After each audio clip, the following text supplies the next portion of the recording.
Bueno, hola a todas y todos. Espero se encuentren bien. Este material es para apoyar el ejercicio de lectura, sobre todo de los primeros tres capítulos de El Capital. La idea es que en clase podamos trabajar pues, las preguntas que ustedes traigan con respecto a este material. También trabajar con mayor detenimiento el capítulo 4 y el capítulo 24, que es ya los que refieren al concepto de plusvalía y el proceso de la acumulación originaria del capital.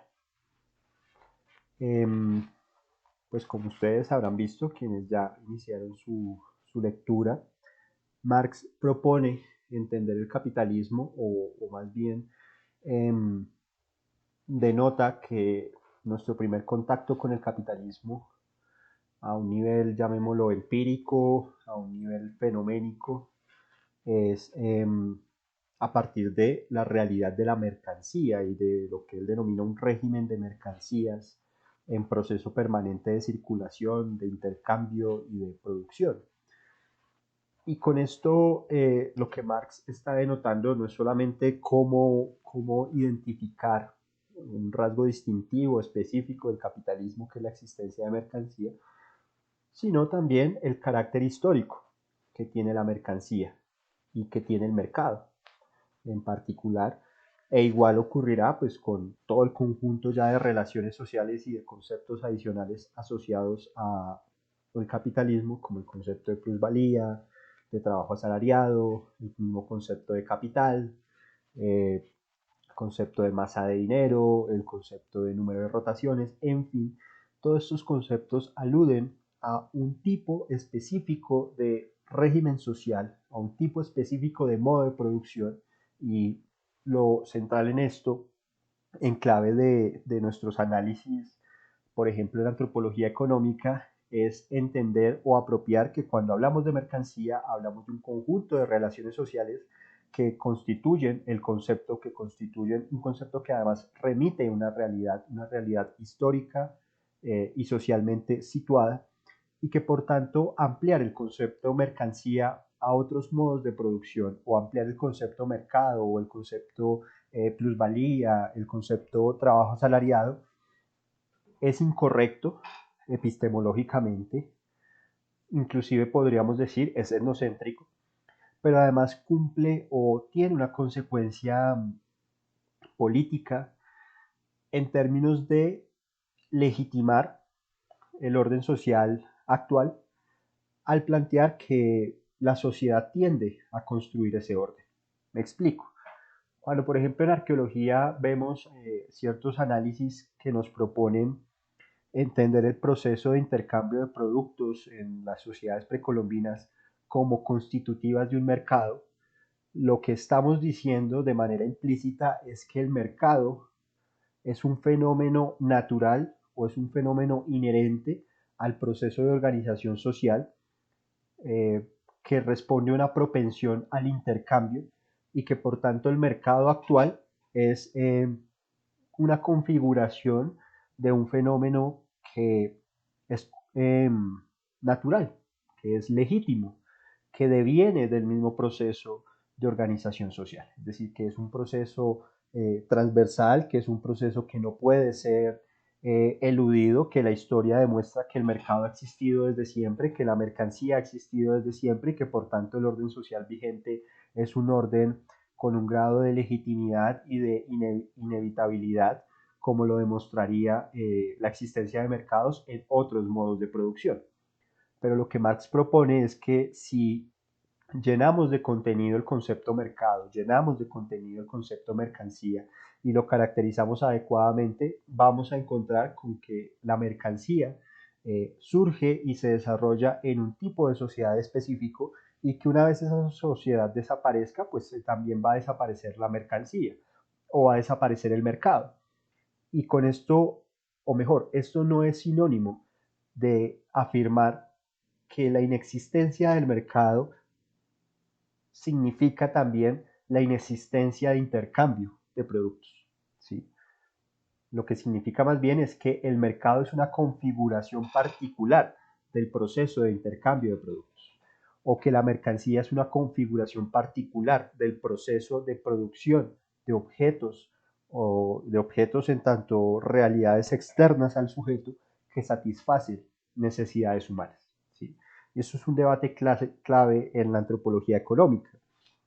Ustedes recordarán que, por ejemplo, la reacción de Marcel Mauss a la economía soviética está atravesada o mejor, inspira su planteamiento de el don como un fenómeno de intercambio que es constitutivo del mercado y por tanto, dice Moss, y es su objeción al modelo de organización de la Unión Soviética, que prescindir del mercado es un acto, si se quiere, antinatural ante el orden social, porque no podría existir, diríamos, una sociedad sin mercado.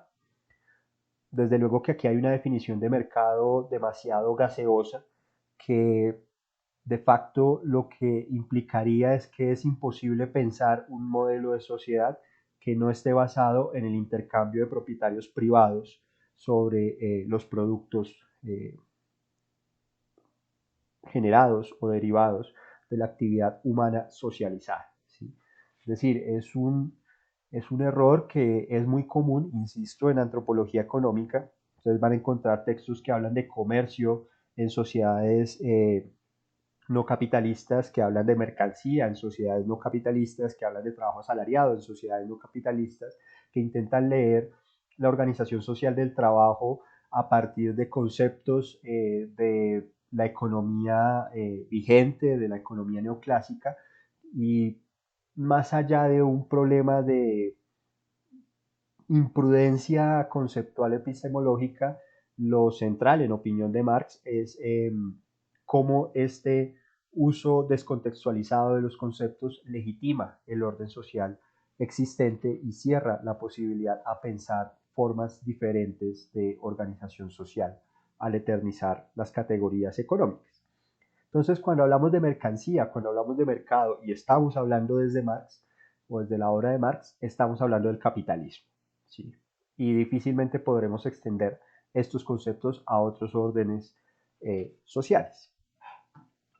Volviendo al concepto de mercancía, Marx nos dice que es la célula. Aplicando una metáfora de la biología, es la célula, la unidad vital del capitalismo. Y a partir del análisis de la mercancía podemos encontrar la entrada para desglosar, para desestructurar, para deconstruir, diríamos hoy por hoy, lo que constituye el modo de producción capitalista, porque la mercancía concentra las relaciones sociales características, de nuevo, históricas, que dan lugar a este modo de producción. Marx inicia proponiéndonos una distinción fundante del concepto de mercancía, y es que la mercancía entonces va a tener dos dimensiones. ¿Sí? La mercancía es un objeto, insisto, mi definición de objeto la trabajamos ya con las tesis sobre Feuerbach, es algo externo al sujeto, es decir, no estoy hablando de cosas materiales, porque habrán mercancías inmateriales, ya lo veremos más adelante con mayor detenimiento, inclusive cuando trabajamos con Lange hablamos del concepto de servicios como ciertos tipos de actividades que no producen objetos, que no producen cosas materiales, pero que satisfacen necesidades o que contribuyen a la organización del proceso productivo y que en ese sentido son objetivación o son cosas, son objetos que salen de la actividad humana, son medios a partir de los cuales se objetiva la actividad humana y que entran en la lógica del intercambio mercantil en el modo de producción capitalista, es decir, son o pueden ser mercancías. ¿Sí? Pero la mercancía en tanto objeto, desde esta definición general del objeto, tendría dos dimensiones. Una, calidad o cualidad, que se está refiriendo a la materialidad o a la singularidad de la mercancía. ¿Sí? ¿A qué voy con esto? A que aquí pensamos, cuando estamos hablando de la mercancía en tanto calidad, estamos pensando en una mercancía específica, no en un concepto abstracto. ¿Sí? Es decir, Estamos pensando en una silla, y una silla tiene unas dimensiones, tiene un volumen, tiene una composición que puede ser de madera, puede ser de plástico, puede ser metálica, ¿sí? Esas son las dimensiones de la calidad de la mercancía. Y esas dimensiones de calidad de la mercancía o esas cualidades de la mercancía tienen que ver con o se vinculan directamente con la capacidad que tiene ese objeto de satisfacer determinadas necesidades humanas. Es decir, cuando hablamos, por ejemplo, de una mercancía alimento, imaginémonos, no sé, un pan. Ese alimento pan está en capacidad de satisfacer necesidades de existencia, en este caso la alimentación, por su composición química, por su composición física, por su materialidad, ¿sí? Es decir, por sus cualidades, ¿sí? Que son cualidades que tiene el pan y que no las tiene una piedra, que no las tiene un pedazo de metal, eh, y que por tanto ni la piedra ni el pedazo de metal pueden satisfacer esa necesidad de alimentación, ¿sí? Lo cual implica que la mercancía pensada en tanto calidad es también pensar la mercancía en su singularidad, en su especificidad, en su composición, en su dimensión sensorial, perceptible a la luz de las necesidades sociales. Hay otra dimensión de la mercancía y es la dimensión de la mercancía en tanto cantidad. Y aquí nos estamos refiriendo a la magnitud de la mercancía, ¿sí? Cuando hablamos de la mercancía, o mejor, de la magnitud de la mercancía, estamos hablando de la relación entre la proporción de esa mercancía respecto a la satisfacción de la necesidad a la cual atiende. Me explico. No es lo mismo tener un trozo de pan muy grande para satisfacer mi necesidad de alimentación, mi hambre en el desayuno, a tener un pedazo de pan pequeño. Es decir, estamos hablando de magnitudes, de tamaño, de proporciones de la mercancía. No es lo mismo desayunar con 2 huevos que desayunar con 5, ¿sí? Y eso es un problema de magnitud. Y esa magnitud está asociada al grado de satisfacción que puede ofrecer la mercancía con respecto a la necesidad a partir de la cual yo me la apropio y la consumo, ¿sí? Este tema de la magnitud de la mercancía tiene una segunda implicación, ¿sí? La primera podríamos llamarla la implicación general en términos de la capacidad de satisfacer la necesidad específica que la hace leer, que hace leer esa cosa, ese objeto como una mercancía, y es que la magnitud o la mercancía traducida en proporciones, la mercancía tasada en magnitudes, es la base a partir de la cual se puede establecer el intercambio de mercancías. ¿Sí? Es decir, eh, yo accedo o requiero acceder a determinado número de unidades de huevos, ¿cierto? Y es a partir de eso que yo, sobre la base de las relaciones de equivalencia en las que las mercancías entran en interacción, determino cuál es la cantidad de mercancía que yo debo producir para poder acceder a esa cantidad de mercancía que yo requiero para satisfacer mi necesidad. Y esto en el marco del capitalismo implica una tercera característica. Estamos hablando de la mercancía en tanto cantidad. Primera característica, la mercancía en tanto cantidad se ve en clave de la capacidad que tiene de satisfacer una necesidad humana. Segunda característica, estará asociada a que una vez la mercancía es tasada, se establecen las proporciones sobre las cuales se funda el intercambio de mercancías. La tercera es que el capitalismo es un modo de producción basado en propietarios individuales o basado en la propiedad privada individual sobre los objetos que juegan en el sistema económico. Y con esto, o mejor, lo que esto significa es que yo, en tanto sujeto, produzco una mercancía o poseo una mercancía, pero poseo tal magnitud de esa mercancía que es superior a lo que yo requiero para satisfacer mis necesidades de existencia, de esa mercancía en específico. Volvamos al ejemplo del panadero. El panadero es dueño de más pan del que él necesita, o inclusive del que él y su familia necesitan para alimentarse. Hay un excedente que él produce, ¿sí?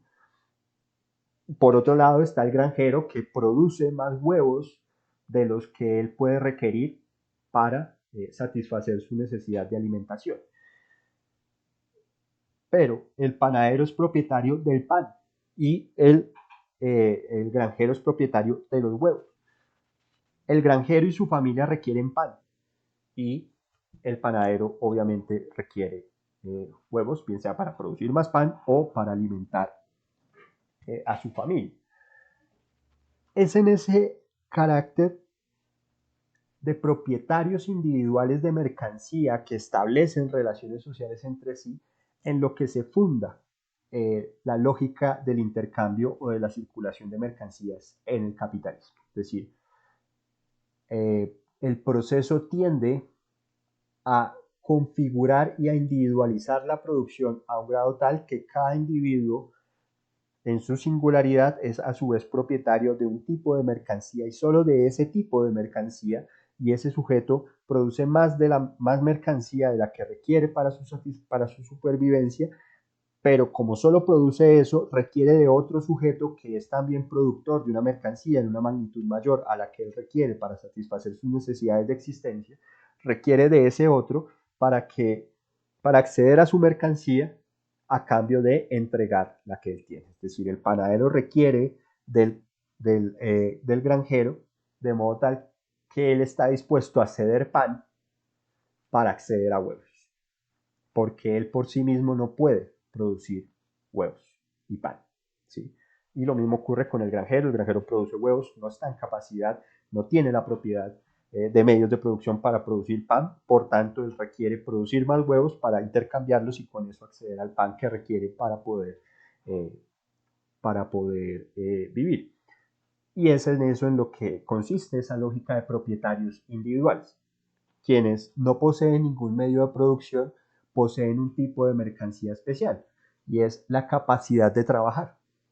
Es decir, no poseen los hornos, no poseen capital para comprar harina, para comprar huevos, para comprar leche, azúcar y producir pan, pero poseen la capacidad física de trabajar y es esa la mercancía que ponen en venta a el panadero, que probablemente por los volúmenes de producción que manejan, él por sí mismo no está en capacidad, o mejor, su capacidad de trabajar es insuficiente para el nivel de producción que debe desarrollar y por tanto se ve obligado a comprarle esa fuerza de trabajo a otra persona que la posee y que, digamos, a cambio de ella percibe un salario y, digamos, allí se genera otra lógica de intercambio adicional. Volviendo al problema entonces de la mercancía, diremos que la mercancía en su especificidad, en su singularidad, eh, acuna, contiene su utilidad. Esa utilidad obviamente tiene que ser reconocida socialmente, ¿sí?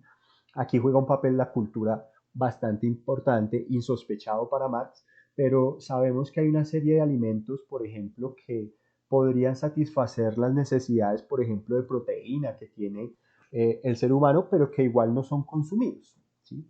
Y allí hay una serie de aspectos culturales que inciden en que determinados eh, objetos no entren en la esfera de circulación, pese a que si lo hicieran, probablemente podrían satisfacer determinadas necesidades de existencia, ¿sí? Pensemos en el problema de la carne de cerdo para las comunidades judías, ¿sí?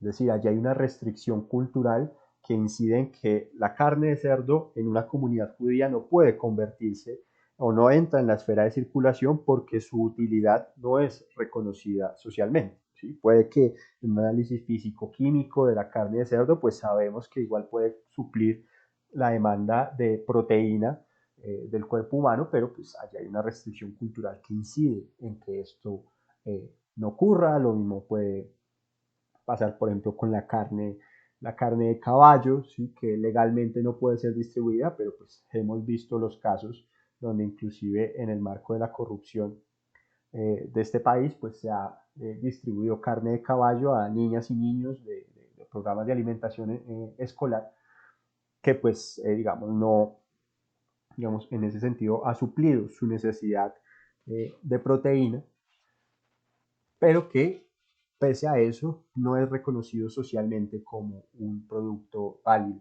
para para la satisfacción de esa necesidad. Volviendo, el valor de uso refiere a la utilidad reconocida socialmente de la mercancía. Esa utilidad reconocida socialmente está vinculada directamente a las cualidades de la mercancía, es decir, a su materialidad, a su composición, a su proceso de producción, y tiene una particularidad el valor de uso, y es que primero, bueno, tiene dos particularidades. La primera refiere, cuando hablamos de valor de uso de una mercancía, nos referimos a la singularidad de la mercancía, es decir, nos referimos de nuevo a una mercancía en específico, porque no es lo mismo la utilidad que tiene un reloj a la utilidad que tiene un par de gafas, o un libro, o un pedazo de pan, un litro de leche, ¿sí? Los valores de uso entonces cambian de acuerdo a el tipo de mercancía al cual estamos hablando, a su singularidad. Pero hay una segunda característica del valor de uso, y es que ahí sí, a nivel de valores de uso podemos hablar en más tipos de sociedades de valores de uso, pero no necesariamente de mercancías. Me explico. Por ejemplo, volviendo a nuestro ejemplo del intercambio de mercancías, del intercambio de productos en sociedades precolombinas, podemos decir que ese intercambio de productos sí presupone el reconocimiento de esos productos que entran en intercambio como valores de uso. Es decir, hay un reconocimiento de la utilidad de esos productos asociado a su materialidad y a sus significados sociales y culturales, y por tanto estamos hablando de valores de uso, ¿sí? Pero no estamos hablando de mercancías. Ahorita vamos a hablar de qué es el plus que constituye a una mercancía en tanto mercancía. Porque para resumir podríamos decir que no todo valor de uso es una mercancía, pero que no puede existir mercancía sin valor de uso, ¿sí? Es decir, la mercancía contiene valor de uso y algo más, pero un valor de uso solo no es mercancía, pero puede existir en otros órdenes sociales, inclusive en el mismo capitalismo. Es decir, cuando nosotros, por ejemplo, reciclamos, no sé, una caja de cartón para elaborar un recipiente para guardar, no sé, nuestras fotocopias de la universidad, hacemos con ella una suerte de archivador, estamos produciendo un valor de uso, pero pues eso no está entrando en la esfera del intercambio, no está entrando en la esfera de la circulación, por tanto no es una mercancía, pero sí es un valor de uso. Y un último aspecto del valor de uso es que la riqueza, el concepto de riqueza que está en Marx y que viene ya desde Adam Smith, está asociado a la propiedad sobre valores de uso. ¿Sí? Es decir, entre más valores de uso yo poseo, más rico o mayor riqueza tengo. Pero yo puedo ser muy rico y no necesariamente poseer capital. El capital tiene que ver con la otra dimensión de la mercancía. Y esto es clave porque, por ejemplo, y ustedes lo habrán visto, una cosa es el gerente de una gran compañía, ¿cierto? Que puede percibir. Una cosa es un senador, pensemos en este ejemplo más sencillo. Un senador percibe, creo que con todas las deducciones que tiene que hacer y demás, le quedan libres al mes 24 millones de pesos, si no estoy mal. Y este senador, pues imagínense ustedes, un trabajo de 4 años con 24 millones de pesos, más todos los subsidios, todos los honorarios y demás que perciben, pues le implica un volumen de dinero alto que permite que su nivel de vida también aumente, ¿cierto? Y eso implica pues que nuestro senador o nuestra senadora puede comprarse un apartamento en el lugar más exclusivo de la ciudad, comprarse un vehículo de alta gama, poseer equipos tecnológicos, tener, no sé, 3 televisores, 2 neveras gigantescas, y digamos su nevera está rebosante de productos, comer en los mejores restaurantes del país, hospedarse en los mejores hoteles del país, es decir, tener un nivel de consumo muy alto, pero ese nivel de consumo no implica que esta persona sea, eh, en términos de Marx, haga parte de la clase de capitalistas o de la burguesía, ¿sí? Y no hace parte de la burguesía porque no posee los medios de producción. Es decir, no es propietaria de tierras, a menos que las compre, ¿sí? No es propietaria de grandes fábricas, no es propietaria de determinados sectores del capital financiero, es decir, no posee un banco, no posee una fiducia, no posee un asegurador. Claro, con ese dinero lo puede hacer, pero en principio, si se mantiene viviendo de su salario como senadora o como senador, pues realmente una vez termine ese salario, pues tenderá a equilibrarse su nivel de vida y no entrará, porque no está en la lógica de la valorización del capital, porque la lógica de la valorización del capital está asociada a la producción, no a la distribución. Recuerden ustedes que hablábamos que la producción social, en la que todos los sujetos se insertan, le da unos lugares al sujeto social. En el caso del capitalismo, un lugar es quienes poseen los medios de producción y el otro lugar es para quienes no poseen los medios de producción, de allí el concepto de clases. En la distribución hay una proporción de todo ese producto social que es redistribuido de nuevo, a todo el conglomerado social de acuerdo a sus posiciones en la producción, y eso pues incide en el proceso del intercambio, que es cuando a partir de lo que yo he percibido en el proceso de distribución, pues voy y intercambio eso por las mercancías que requiero para satisfacer mis necesidades de existencia social y biológica, ¿sí? Esta persona le va muy bien, a esta senadora le va muy bien en la esfera de la distribución, pero en la esfera de la producción sigue siendo una persona desposeída de los medios de producción, ¿sí? Ahora, eso no ocurre tan así, es decir, ya cuando usted lo ve con mayor detenimiento, pues encontrará con que determinados parlamentarios o parlamentarias de este país están vinculados al sector financiero, es decir, que son familia de, digamos, los grandes propietarios del sector financiero a nivel nacional, o que son familiares de las familias propietarias de los ingenios azucareros del Valle del Cauca, o de las grandes terratenientes de Córdoba, o de los grandes inversores de agronegocios en la Orinoquía colombiana. Es decir, que hay un entronque entre el sector que posee los medios de producción y sectores políticos, pero si lo pensáramos solo a la luz de un parlamentario o una parlamentaria que se hizo a sí mismo a mano, digámoslo así, pues realmente no va a ser parte de la burguesía, pese a que piense como la burguesía, pese a que consuma como la burguesía. El problema está, dice Marx, en que no produce como la burguesía. Y si no produce como la burguesía, pues lo sentimos mucho, pero no hará parte de la burguesía, ¿sí?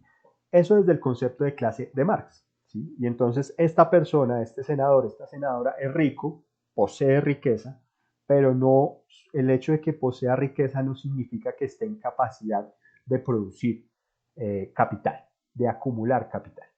Y lo que define la línea de marcación entre burguesía y proletariado, dice Marx, es que unos poseen la capacidad de producir capital, o mejor, de apropiarse y acumular el capital, mientras que otros producen el capital, pero pues están desposeídos y por tanto no pueden acumularlo, y se lo quita la clase dominante o la clase burguesa.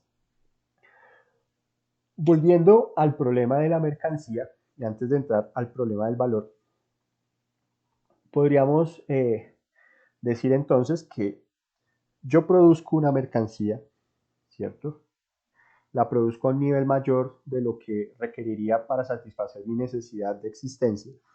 La cedo entonces, ese excedente estoy dispuesto a cederlo voluntariamente para que sea adquirida por otro productor de otras mercancías, y a partir de ese intercambio yo pueda acceder a mercancías que no produzco pero que necesito para poder vivir, ¿sí?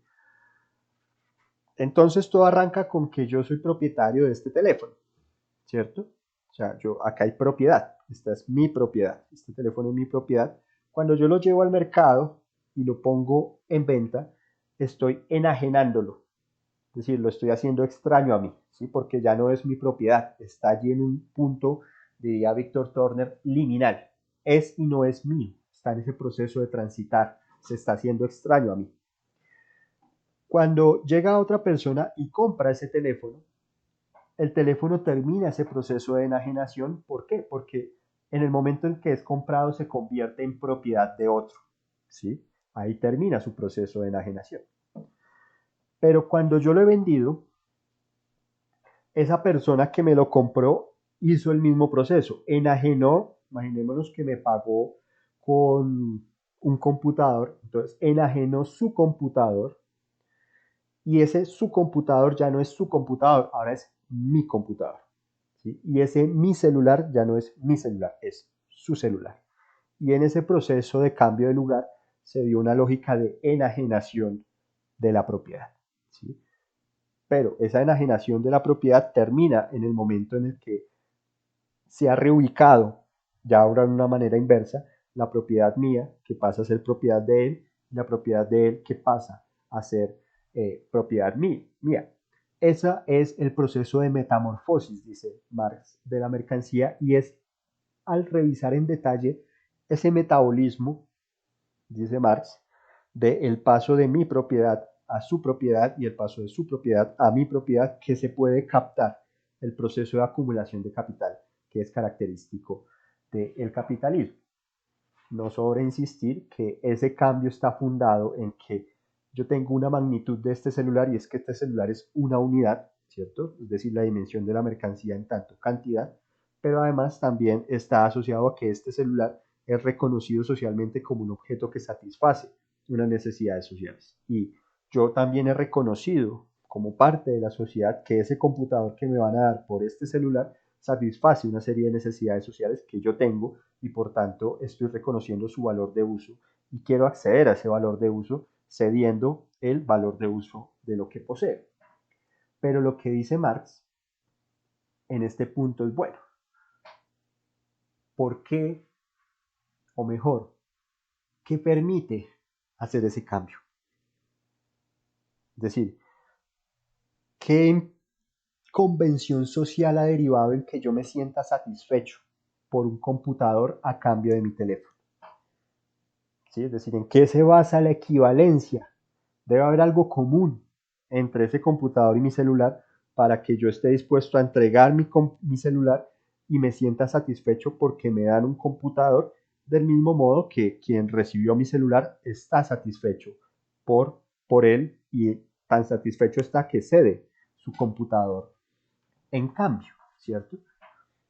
Marx inicia entonces, dice, bueno, lo primero es que el celular y el computador son cosas completamente diferentes. Es decir, la materialidad del celular, la materialidad del computador son distintas, ¿cierto? Pensemos otro ejemplo, una libra de harina y una docena de huevos. La harina y los huevos son diferentes, es decir, nadie aquí se le va a ocurrir la idea de decir, no, son lo mismo.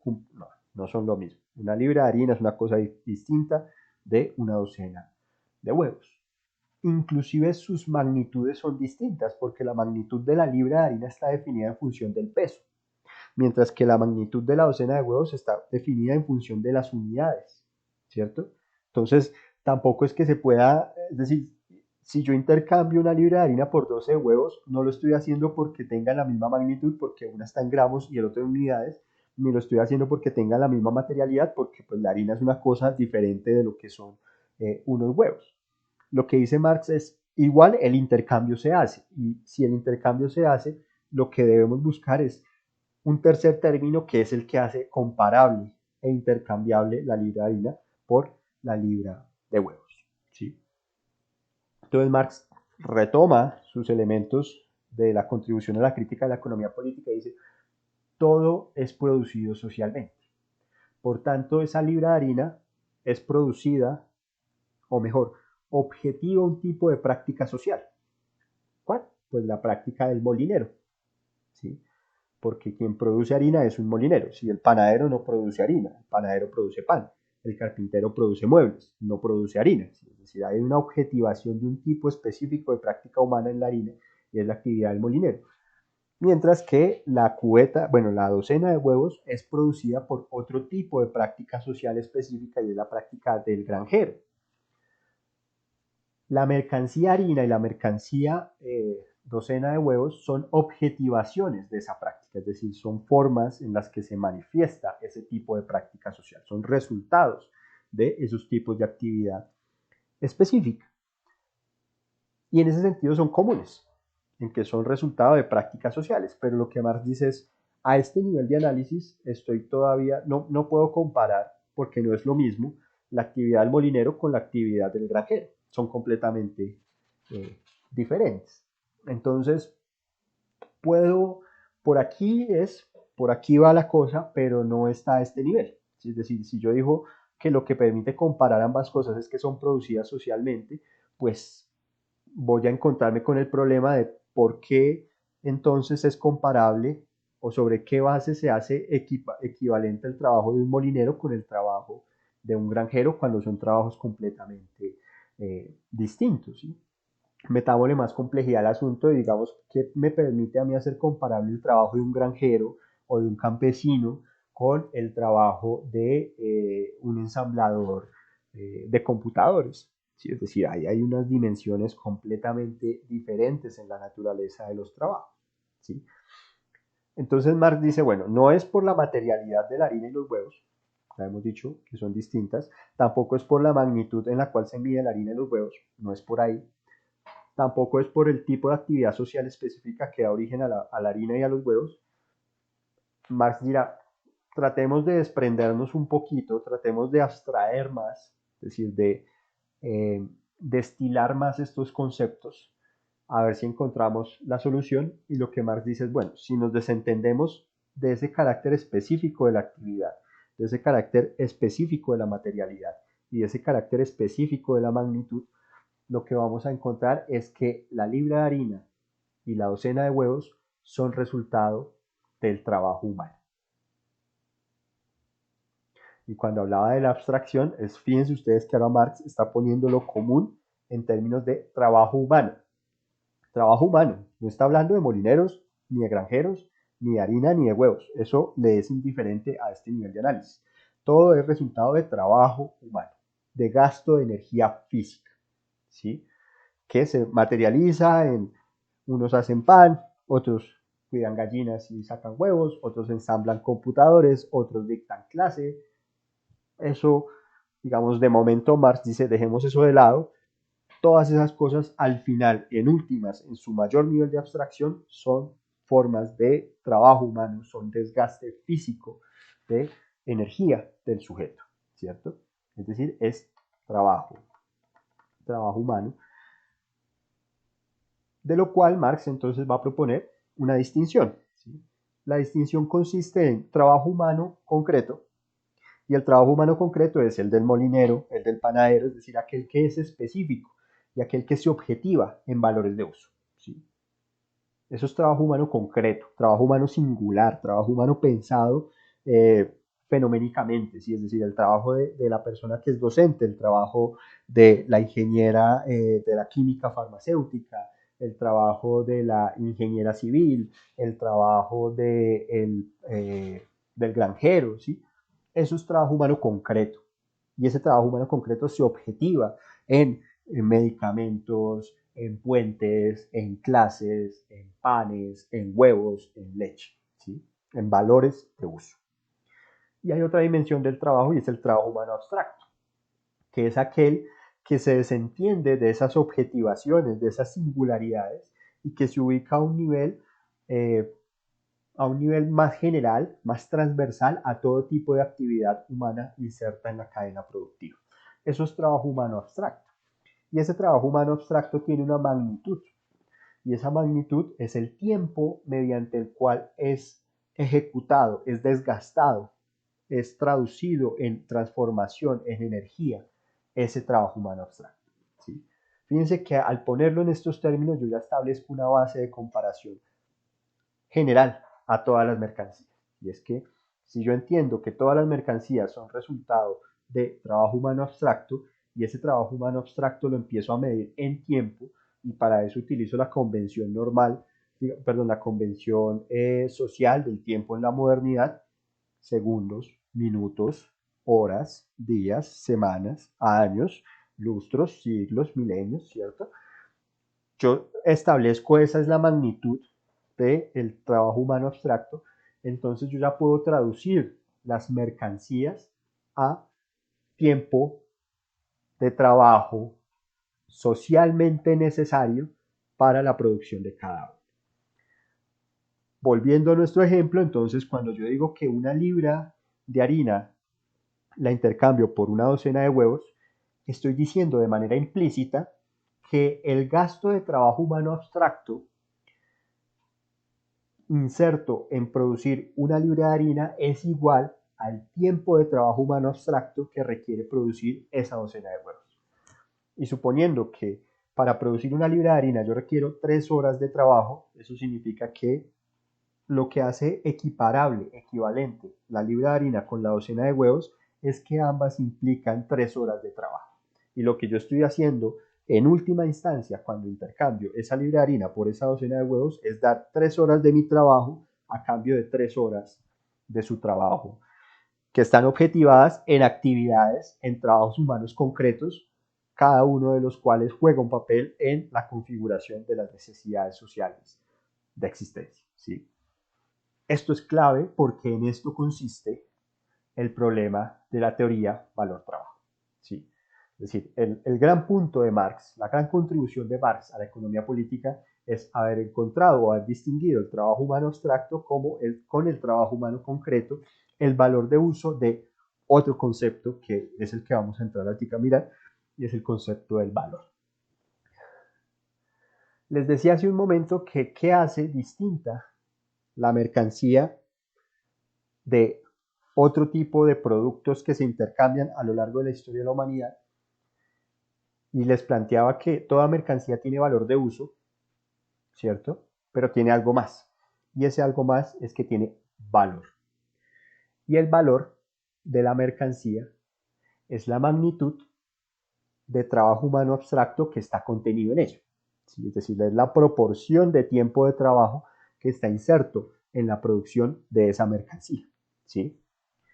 Ese tiempo es, Marx lo llama el tiempo de trabajo socialmente necesario, en el sentido de plantear que, de acuerdo al desarrollo de las fuerzas productivas de la sociedad, y en condiciones, digámoslo, promedio, en condiciones normales, hay una suerte de estandarización de cuánto se requiere para producir determinada mercancía. Es decir, esa paradoja absurda que proponen los neoclásicos de no, si Marx tuviera razón, entonces yo me puedo tardar un año en preparar eh, una clase de antropología y cobraría pues 12 meses de trabajo por una sola clase, ¿sí? Porque yo podría entonces aumentar el valor, es decir, el tiempo de trabajo socialmente necesario para una sesión de 3 horas, aumentarlo a capricho y eso implicaría que sería mayor la proporción, eh, la proporción de dinero que percibiría en correspondencia por esa mercancía que produce.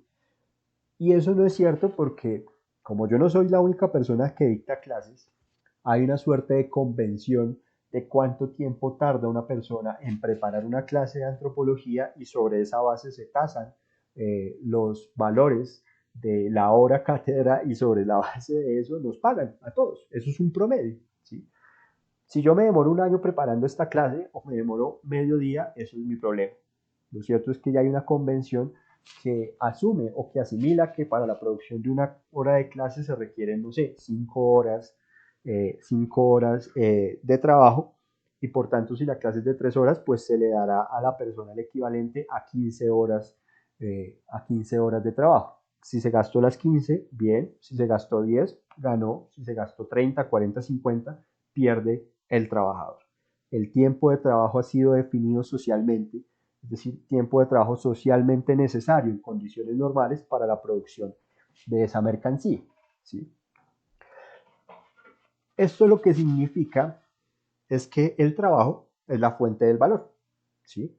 Es decir, que de la magnitud del tiempo de uso, del tiempo de trabajo inserto en la mercancía, se desprende su valor, ¿sí? Lo que valoriza una mercancía es el tiempo de trabajo que lleva inserto. Y por eso es que entonces va a ser más caro un pan que el celular, ¿sí? Porque el celular requiere más tiempo de trabajo, no solamente en ensamblar el celular, sino que esa pantalla que tiene el celular, esos componentes que tiene el celular, cada uno de ellos tiene tiempo de trabajo y todos ellos se van sumando y se van sumando y le van sumando y le van sumando valor al celular una vez ha sido ensamblado.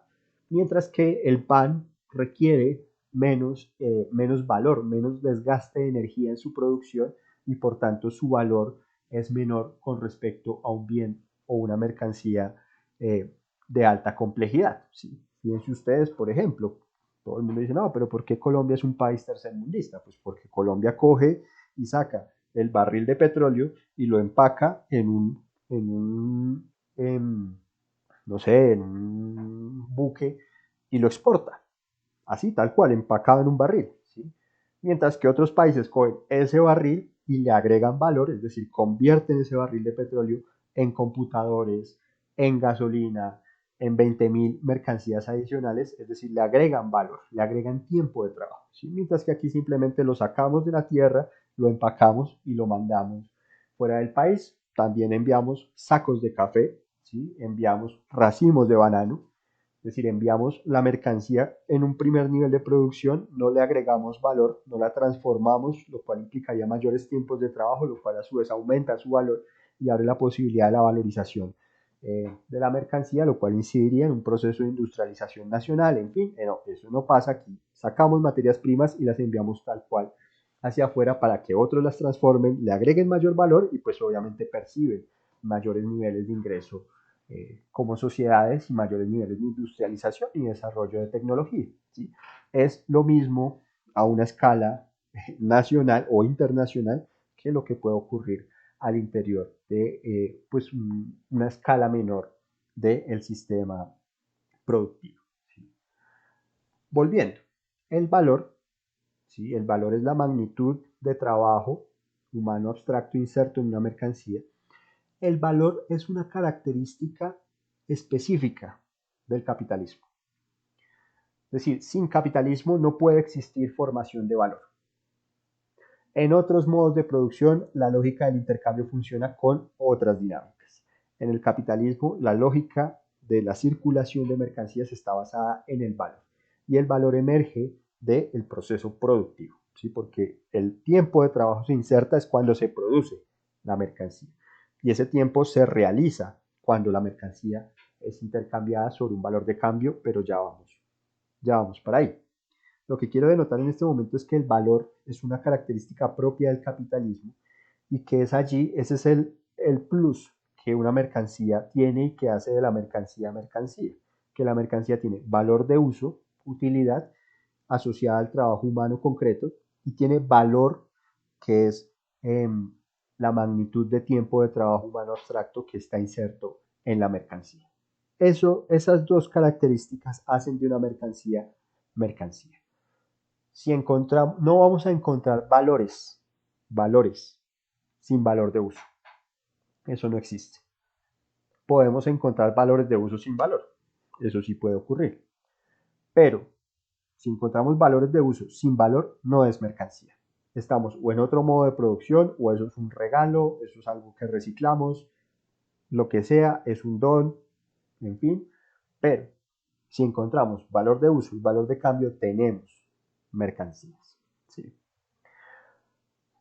Y el problema del valor es el problema del capitalismo. ¿Sí? Ahora volvamos al proceso de circulación. Entonces, yo llevé mi teléfono, ¿cierto? Y alguien lleva su computador. Y cuando el teléfono y el computador o la libra de harina y la docena de huevos se paran frente a frente entre sí para empezar el intercambio, debe haber, ya encontramos que la fuente común para poder traducir esta libra de harina en X número de huevos es el trabajo humano abstracto que cada una contiene, pero eso debe ser tasado, eso debe ser explícito. Esa característica de explicitación del valor de una mercancía es lo que constituye el valor de cambio. Es decir, el valor de cambio es la forma mediante la cual yo hago explícito el valor de una mercancía para ser intercambiada por otra. Esta distinción se basa en que toda mercancía tiene valor, ¿cierto? Pero cuando la mercancía está en la bodega, está ya guardada, no tiene valor de cambio. ¿Por qué? Porque no se está poniendo en relación, no se está traduciendo, por ejemplo, en dinero para ser intercambiada, ¿sí? Entonces la mercancía puede prescindir, antes de entrar de la esfera de la circulación, puede prescindir de ese valor de cambio, es decir, de ese precio. Dejémoslo en este momento en precio.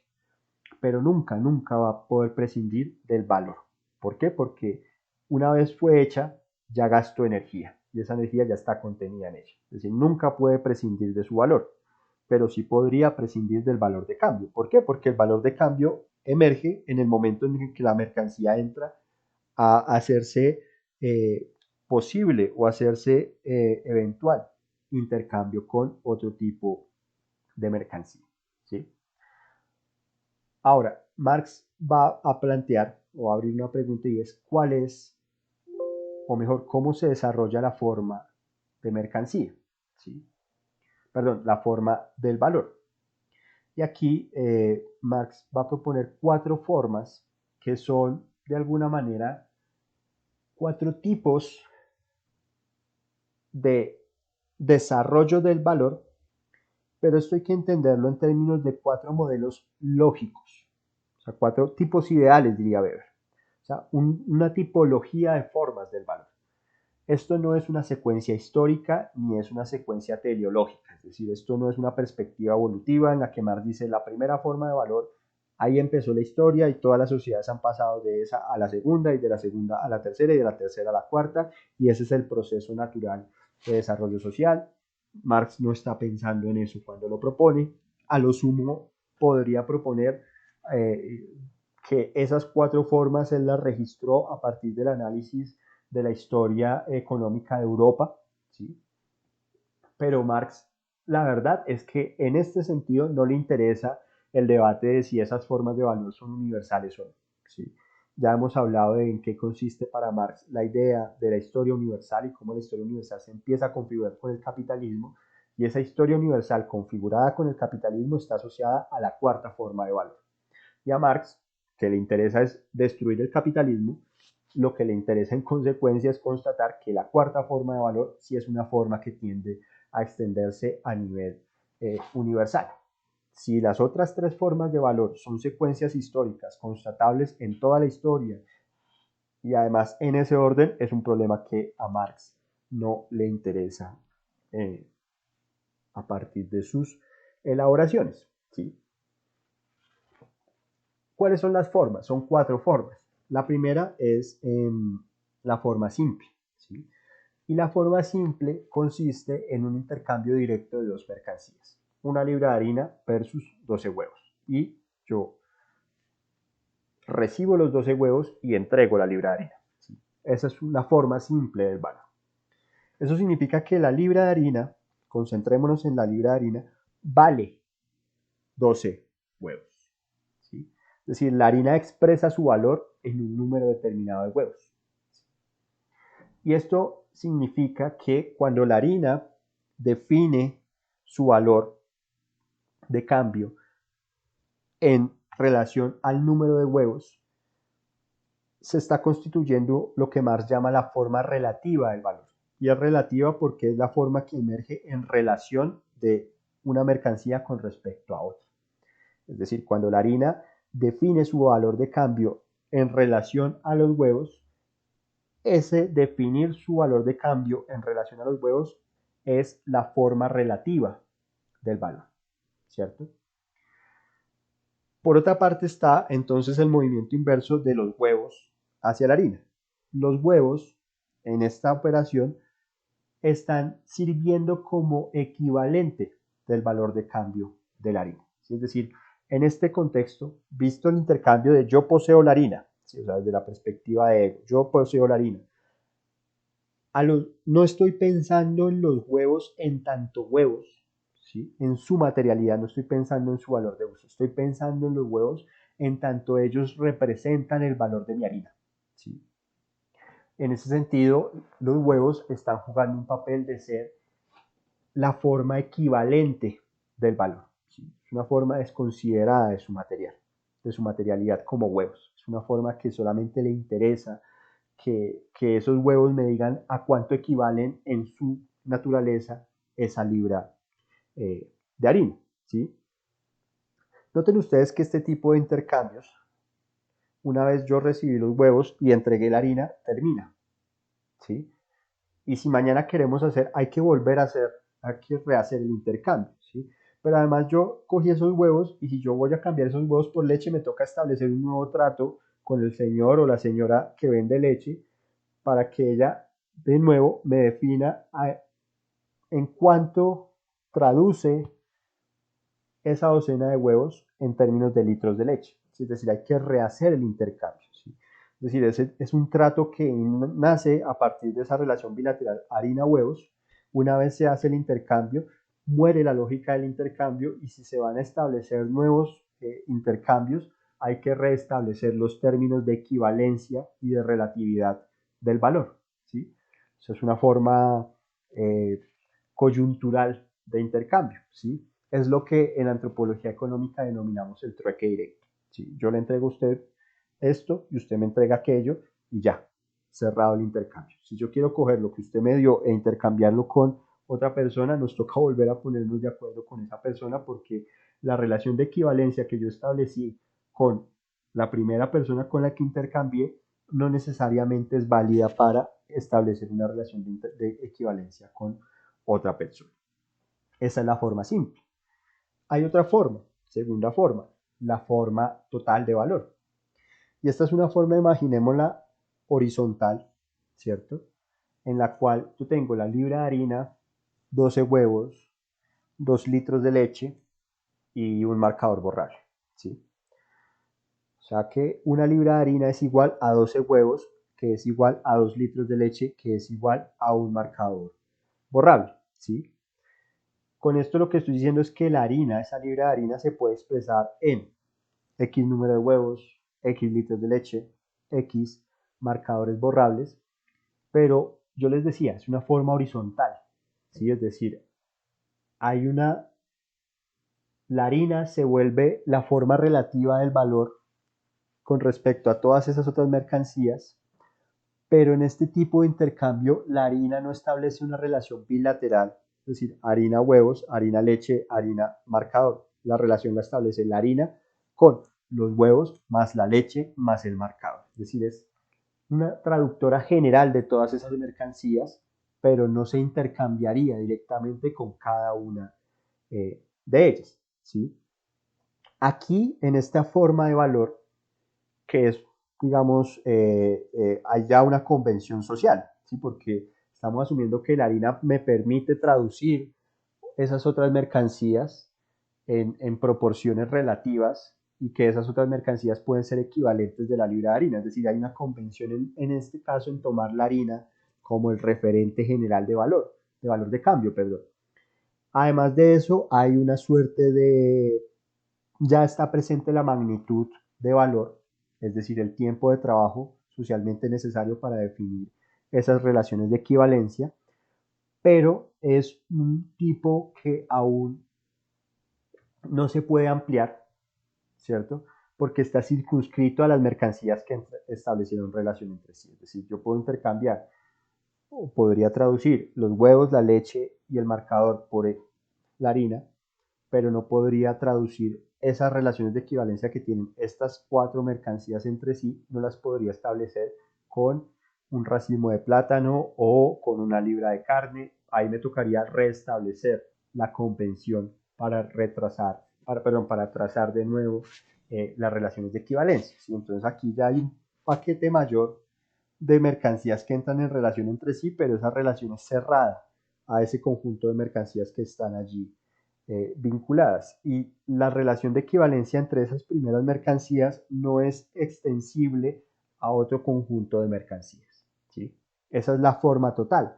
Es total porque ya está basada en el tiempo de trabajo socialmente necesario, pero tiene una limitación, y es que no se puede expandir porque la misma naturaleza de esa relación cerrada no le permite esa característica.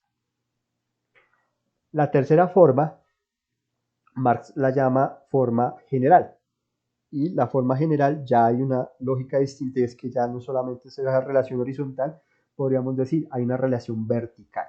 La libra de harina equivale a 12 huevos, la libra de harina equivale a 2 litros de leche, la libra de harina equivale al marcador. La harina entonces es la expresión de valor de cambio única. ¿Sí? Ya hay una convención de que todo lo vamos a traducir en harina. Pero además ya me va a permitir establecer una relación de harina por X número de huevos, harina por X número de leche, e inclusive establecer una relación entre la leche y los huevos en relación a la harina, ¿sí? Es decir, si yo he cambiado 12 huevos por 2 litros de leche, perdón, si yo he cambiado 12 huevos por una libra de harina y 2 litros de leche por una libra de harina, yo puedo entonces asumir que 12 huevos es igual o tienen el mismo tiempo de trabajo que 2 litros de leche. ¿Sí? Es decir, ya aquí hay una equivalente general que empieza a permitir la traducción entre distintos tipos de mercancía. Noten que ya esta lógica permite expandirse mucho más, porque entonces yo ya puedo empezar a traducir un volumen importante de mercancías por la harina, y la harina se empieza a convertir en la forma general del valor de cambio. ¿Sí? Entonces puede que hoy llegó una nueva mercancía aquí al mercado, yo la traduzco en harina y la meto en la esfera del intercambio, porque al convertirla en harina la puedo convertir también en leche, en huevos, en marcadores, en otro tipo de mercancías. Por último está la forma dinero, es decir, la mercancía dinero. Aquí ya tenemos varias características más históricas. Una es que ya hay una mercancía, el dinero es una mercancía también, que es la única expresión de valor de cambio, ¿sí? Y es la única expresión del valor de cambio porque, a diferencia de la harina, ¿cierto? El dinero, y el dinero en sus manifestaciones históricas iniciales asociado al metal, permitía la divisibilidad, es decir, yo puedo convertir un lingote de oro en onzas y después fundirlo y reintegrarlo. Eso me permite facilitar toda la operación de transacciones, de medir en partes alícuotas el lingote o reintegrarlo si es un valor muy elevado, inclusive hacer aleaciones y demás. Es decir, es una característica material del valor de uso del oro que me presta esa función de poder traducir valores de cambio en la lógica de la transacción, ¿sí? De lo cual se desprende que el dinero es una mercancía cuyo valor de uso, cuya utilidad, a partir de su materialidad, es servir de valor de cambio, ¿sí? Es una mercancía particular en el marco del modo de producción capitalista. ¿Cuál es la única utilidad del dinero? ¿Cuál es el único valor de uso del dinero? Ser valor de cambio, es decir, es la mercancía eh, antitética en su naturaleza, ¿sí? El dinero tiene una característica adicional, y es que su magnitud, ojo, su magnitud es estable. Me explico. Un gramo de oro hoy, mañana, hace 100 años, es un gramo de oro. Es decir, su magnitud. Una onza de oro sigue siendo una onza de oro aquí y en cualquier parte del mundo. ¿Sí? Ojo, estoy hablando de la magnitud, es decir, de la medida con la cual se tasa la materialidad eh, del dinero. ¿Sí? Y esa estabilidad de la magnitud del dinero es la que permite constituir el patrón de precios, ¿sí? Es decir, la magnitud de valor o el patrón de precios del dinero. Un gramo de oro, ¿sí? O una onza, o porque el gramo y la onza no van a cambiar, ¿sí? Puede que cambie el tiempo de trabajo socialmente necesario para producir una onza de oro, pero la onza como realidad objetiva de peso no va a cambiar nunca. Y eso permite tener un patrón estable sobre la cual empiezan a fluctuar los precios, ¿sí? Pero el valor del dinero sí puede cambiar, ¿sí? Porque producir un gramo de oro hoy puede implicar mayor tiempo de trabajo o menor tiempo de trabajo socialmente necesario que producir un gramo de oro hace un año, lo cual significa que el valor contenido en un gramo de oro hoy, al ser menor, permitiría, o mejor, implicaría que yo con ese gramo de oro que hoy cuesta una hora, solamente lo puedo intercambiar por una hora de tiempo objetivado en pan. Mientras que hace un año, 2 horas de trabajo objetivadas en un gramo de oro implicaban que ese gramo iba a permitir también acceder a una cantidad correspondiente de trabajo socialmente necesario manifestada en pan. Es decir, si yo produzco un pan por hora y yo hoy me tardo una hora en producir un gramo de oro, pues con ese gramo de oro compro un pan. Pero si yo el año pasado producía en 2 horas un gramo de oro, con ese gramo de oro podía comprar 2 panes, suponiendo que el precio del pan se mantuviese estable. ¿Por qué? Porque pues el pan hace un año, supongamos, valía también una hora de trabajo. El gramo de oro tiene 2 horas, es decir, yo puedo acceder a 2 panes por ese valor del oro. Pero la relación gramo sigue siendo siempre la misma, porque eso no es o no depende de un contexto social. Voy a dejar hasta ahí para no extenderme mucho y les propondría que nos podamos en la sesión presencial, pues además de las preguntas que puedan surgir con este material, trabajar 4 cositas. Uno, el proceso